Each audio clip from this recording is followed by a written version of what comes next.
The main challenge related to food and labor is this combination of pressure for cheap food, flexible regulation of labor, and the maintenance of huge profits by the corporate companies, which mean that in the end, labor is paying a huge price in terms of depriving salaries and rights.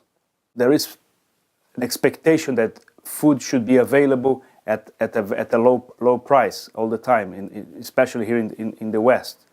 And that disconnect production and agriculture situations from the consumer. So there's a big gap between the consumer and the producer. And in the middle, there are these corporations and distribution companies that dominate the sector. And in the end, both the consumer and the producer are disempowered, and there is this problem directly affecting labor. Most academics tend to work in quite isolated manner and normally neglecting the more political side of the food problem. So in most cases, academics are not prepared or not interested in asking the more fundamental questions.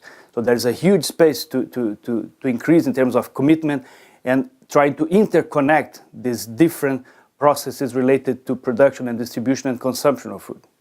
Civil society needs to be more informed, establish new alliances, and connect the problem of food with other labor, housing, and economic problems in order to identify these connections, because it's impossible to deal with only with the food problem in isolation from these other social and economic and political problems.